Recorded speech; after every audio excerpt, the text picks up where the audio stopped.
बिस्मिल्लाहिर्रहमानिर्रहीम। Dear students, first year के जो तलबा हैं, चैप्टर नंबर 5 हम बायोलॉजी का स्टार्ट कर चुके हैं ऑलरेडी, आपको पता है। नेक्स्ट जो हमारा लेसन है that is about the viruses. इस चैप्टर में हमने वैरायटी ऑफ लाइफ को डिस्कस किया है, जिसमें हमने 2 to 5 किंगडम सिस्टम क्लासिफिकेशन जो है that was also discussed and different hierarchies of classification, taxonomic hierarchies जो हैं उनको भी हमने डिस्कस किया है, जिसमें हमने 5 किंगडम्स बनाए थे लिविंग ऑर्गेनिजम्स के, जिसमें एनिमेलिया, प्लांटी, फंजाई, प्रोटिस्टा और मोनेरा थे। Viruses are different entities and they are not included in living organism by many of the biologists, so they have been assigned a different kingdom which you may say sixth kingdom है, छठा kingdom है जिसको हम kingdom वायरा कहते हैं। और viruses की जो study है that is also named as virology, so the branch of biology in which we discuss and study the viruses, that is called virology. So let's see today about the viruses. आज से तकरीबन 1.5 century पहले, 150 साल पहले, एक बहुत common disease थी that was rabies. Rabies rabbit dog या कैट या फॉक्स के काटने से जो बीमारी हो जाती है उसको रेबीज़ कहते हैं।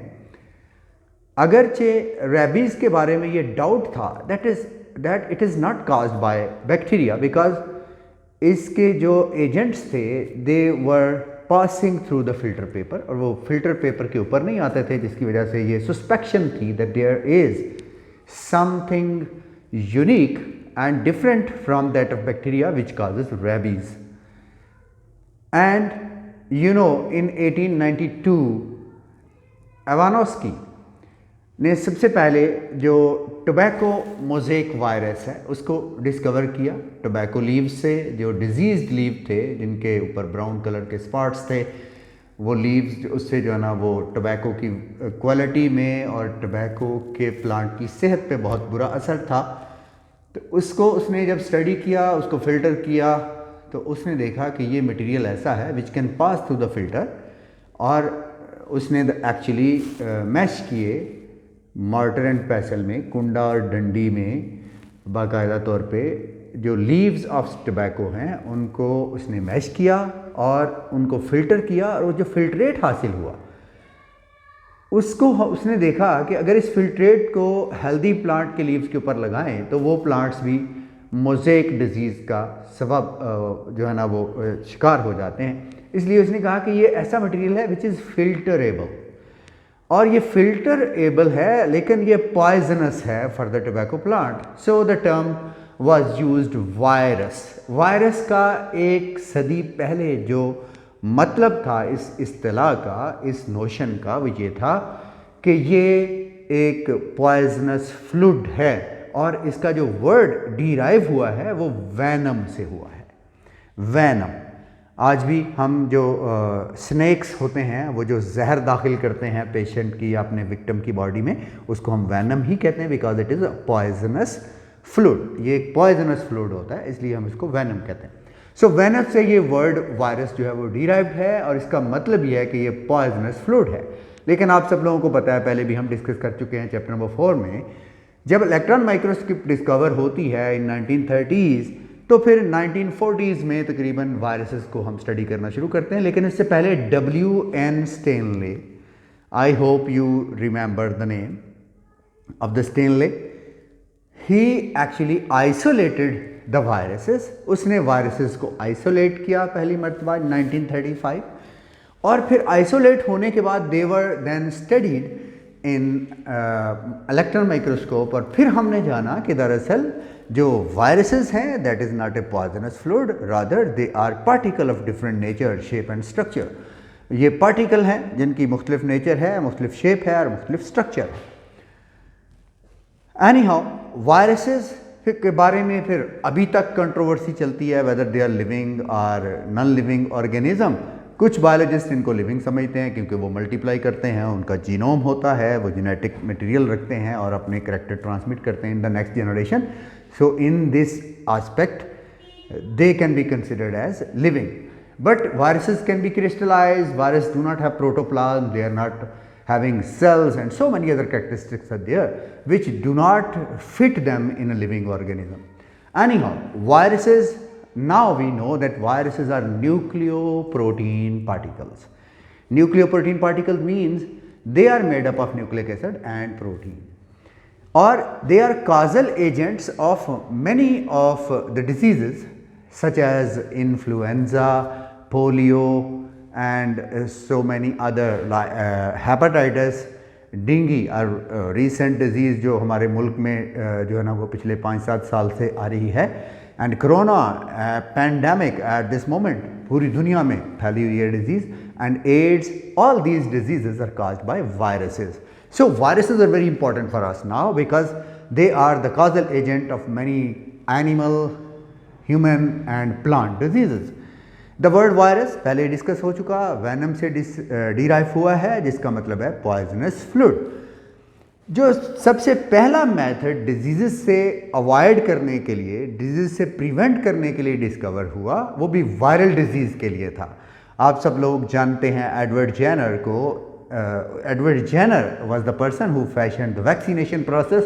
उसने वैक्सीनेशन को फैशन किया था, डिस्कवर किया था ये मेथड किस तरह से प्रिवेंट किया जा सकता है वायरल डिजीज़ से. एक्चुअली एडवर्ड जेनर ने इन 1796 एक 8 साल के बच्चे को जिसका नाम था जेम्स फिप्स, उसको उसने इनाकुलेट किया, इंजेक्ट किया काउपॉक्स लियन का मटेरियल, और उसने देखा कि उसको स्मॉल पॉक्स फिर नहीं हुई, क्योंकि उसमें जब काउपॉक्स लियन से मटेरियल लेके जेम्स फिप्स की बॉडी में दाखिल किया गया तो ये जो काउपॉक्स लियन थे ये भी काउपॉक्स को डिजीज़ काज करने वाले वायरसेस थे. जब ये जेम्स फिप्स की बॉडी में दाखिल हुए तो ये चूँकि वायरसेस होस्ट स्पेसिफिक होते हैं, जो वायरस काउपॉक्स में पॉक्स काज करता है वो इंसान में पॉक्स काज नहीं कर सकता. लिहाजा काउपॉक्स वाले वायरसेस जब इंसान की बॉडी में दाखिल हुए तो जाहिर है वो एक फॉरेन एजेंट तो था. हमारा जो इम्यून सिस्टम है, हमारे जो वाइट ब्लड सेल्स हैं, उन्होंने उनको रिस्पॉन्ड किया और जेम्स फिप्स की बॉडी में एंटीबॉडीज़ पैदा हो गई वायरसेस के खिलाफ. लिहाजा जब जेम्स फिप्स के सारे घर वालों को काउपॉक्स हुआ तो जेम्स फिप्स को नहीं हुआ क्योंकि वो ऑलरेडी इनॉकुलेटेड था. ये चूँकि प्रोसेस जो था, इसके लिए जो मटेरियल लिया गया वो काऊ से लिया गया था, इसलिए इस टर्म को वैक्सीनेशन का नाम दिया. लुइस पास्चर ने इसको नाम दिया वैक्सीनेशन का. लुइस पास्चर इसको अपने नाम पे भी नाम दे सकता था, but he was a scientist and a great person. उसने एक्चुअली एडवर्ड जेनर को ही ऑनर करने के लिए he gave the term vaccination. और फिर 1884 में चैम्बरलैंड, जो कि लुइस पास्चर का ही एक स्टूडेंट था या उसका एसोसिएट था, उसने ये डिस्कवर किया कि बैक्टीरिया जो है ना वो पोर्सलेन फिल्टर में से दाखिल नहीं हो सकते, वो फिल्टर नहीं हो सकते, लेकिन जो रेबीज़ का एजेंट है वो फिल्टर हो सकता है. सो यहाँ पे 1884 में जो अभी मैं बात कर रहा था कि रेबीज़ के बारे में एक और ज़्यादा स्ट्रॉन्ग बिलीफ हो गया कि रेबीज़ जो है that is not caused by bacteria, क्योंकि बैक्टीरिया तो फिल्टर पेपर के ऊपर रह जाते हैं, जबकि रेबीज़ काज करने वाले जो मटीरियल्स हैं they can pass through the bacteria filter paper, वो फिल्टर पेपर में से गुजर सकते हैं. फिर टार्ट एंड डी हिराले, टार्ट ने 1915 में और डी हिराले ने 1917 में सेपरेटली कुछ एक्सपेरिमेंट्स के ज़रिए से जाना कि some of the viruses are there which can eat up bacteria. So they name, d'Herelle ने ये नाम दिया था, याद रखिएगा एमसीक्यूज़ के लिए. डी हिराले ने 1917 में ये बैक्टीरियोफेज का नाम दिया. बैक्टीरियो मीन्स बैक्टीरियम और bacteria, and phagus mean eating. So these were the viruses which can eat up bacteria, मतलब बैक्टीरिया को लाइज कर सकते थे, बैक्टीरियल कॉलोनी को लाइज कर सकते थे. अब हम तो बड़ी डिटेल से जानते हैं, आगे चल के हम ये पढ़ेंगे भी कि किस तरह से ये लाइटिक साइकिल में अपने होस्ट सेल को डिस्टॉर्ट कर देते हैं वायरसेस. इन 1898 एंड 1901 कुछ और भी डिजीज़ेस डिस्कवर हुई, जैसे फुट और माउथ डिजीज़ है कैटल्स की, जिसको मुंह खोर की बीमारी कहते हैं, और येलो फीवर इंसानों में 1901 में. ये भी कुछ ऐसी डिजीज़ेस थी which were suppose to be not caused by bacteria, rather they were caused by viruses. Viruses से ये काज होती थी. अब हम जानते हैं that viruses are the nucleoprotein infectious particle which always live within the host cell and they can proliferate, they can increase their number, they can multiply. ये अपनी तादाद में इजाफा कर सकते हैं only when they are present in the host cell. अपने host cell से बाहर they do not cause the disease and they do not reproduce, वो रिप्रोड्यूस नहीं होते। ये यहाँ पे मैंने कुछ वायरसेस की शक्लें आपको बताई हैं। अब तो हम जानते हैं कि वायरसेस न्यूक्लिक एसिड और प्रोटीन के बने हुए होते हैं। ये आप देख रहे हैं यहाँ पे, ये कोरोना वायरस है which is very famous nowadays, rather very notorious nowadays. पूरी दुनिया को इसने चक्कर चलाया हुआ है। और ये आप देख रहे हैं, इसको कोरोना वायरस क्यों कहते हैं? क्योंकि इसके ये जो स्पाइक्स हैं ये क्राउन लाइक होते हैं, इसलिए इनको कोरोना वायरस कहा जाता है। और अगर आप इसका ये इनसाइड आरएनए देखें, ये कोरोना वायरस जो है that is also an RNA virus. ये आप देख रहे हैं रेड कलर में, मैंने यहाँ पे ये इसका आरएनए बनाया। तो ये आरएनए इसका जो है ना that is also crown shape, तो इट इज़ कोरोना वायरस। ये एक बैक्टीरियोफेज है जो हम डिटेल से बाद में भी पढ़ेंगे। ये इन्फ्लुएंजा का, कॉमन कोल्ड का जो नज़ला ज़ुकाम करता है वो वायरस है। ये एक टोबैको मोज़ेक वायरस है जो एवानोस्की ने जिसके ऊपर काम किया। कुछ और भी शेप्स हैं वायरसेस की। So these are the viruses which can cause various disease.